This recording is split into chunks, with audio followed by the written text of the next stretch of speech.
adik-adik. Perkenalkan, nama kakak Agung Nugraha. Kalian bisa panggil aku Kak Agung. Nah, jadi di sini kakak mau bercerita. Wah, cerita apa nih kak? Nah, kali ini kakak mau bercerita tentang kisah Nabi dan Rasul. Kira-kira ada yang tahu nggak ya? Nabi apa yang ditelan ikan paus? Ada yang tahu nggak? Wah, betul. Nabi Yunus. Jadi, kenapa sih Nabi Yunus bisa ditelan ikan paus? Begini ceritanya. Kisah Nabi Yunus alaihi salam. Nabi Yunus bin Matta termasuk orang yang salih.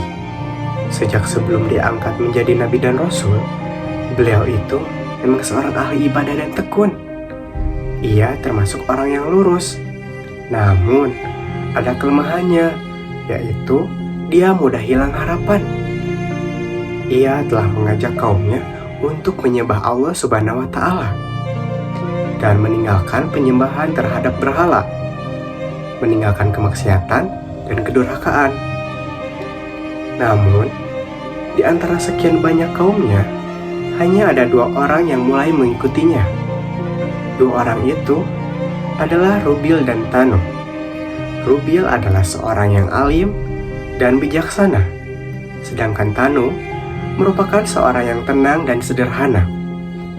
Nabi Yunus mengancam kaumnya bahwa jika dalam tempo 30 hari mereka tidak mau insaf kepada Allah Subhanahu wa Ta'ala, tidak bertaubat kepadanya, maka akan diturunkan siksa. Allah Subhanahu wa Ta'ala mencela batas waktu itu dan supaya ditambah 10 hari. Dengan demikian, turunnya siksa itu menjadi 40 hari. Ia kembali kepada kaumnya untuk menyampaikan bahwa tenggang waktu bagi mereka ditambah 10 hari. Selepas itu, mereka akan disiksa.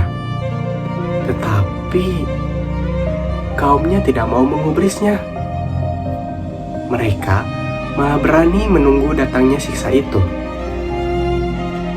Nabi Yunus alaihi salam merasa putus asa dan kebengalan kaumnya itu.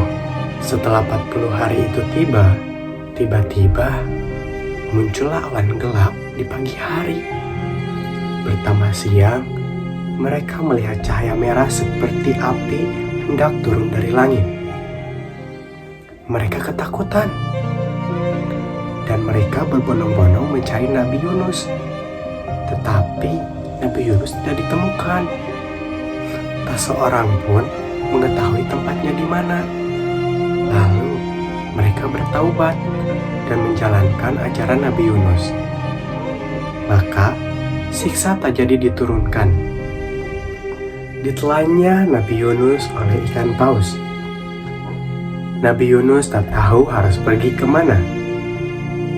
Tiba ia di tepi laut, ia menumpangi sebuah kapal.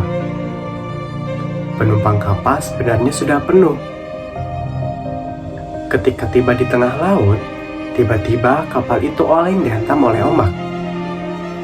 Semua perbekalan sudah dikurangi, namun kapal tetap oleng. Nahkoda memutuskan untuk melempar salah satu seorang penumpang ke laut. Diadakanlah undian. Diundi 3 kali selalu nama Yunus yang keluar. Tak dapat ditolak lagi, maka Nabi Yunus dilemparkan ke tengah laut. Allah Subhanahu wa Ta'ala tidak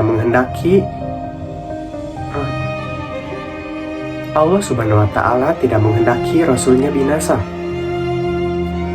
Seekor ikan paus besar diperintahkan untuk menelan Nabi Yunus. Di dalam perut ikan itu, Nabi Yunus sadar dan kesalahannya telah meninggalkan kaumnya. Lalu, ia berdoa kepada Allah Subhanahu wa Ta'ala dan bertaubat. Ya Allah, tiada lain selain Engkau, Maha Suci Tuhan. Sesungguhnya, aku telah menganiaya diriku sendiri, dan aku termasuk golongan orang yang zalim. Atas kesungguhannya dalam berdoa, dan karena rahmat Allah Subhanahu wa Ta'ala, Maka Nabi Yunus alaihissalam dikeluarkan dari perut ikan paus. Ia tiba di tepi pantai dalam keadaan sakit dan lemah.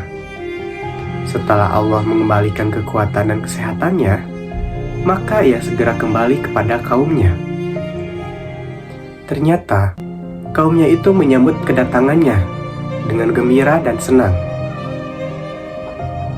Tak kurang dari 100.000 orang telah diseru Nabi Yunus untuk menyembah Allah Subhanahu wa Ta'ala.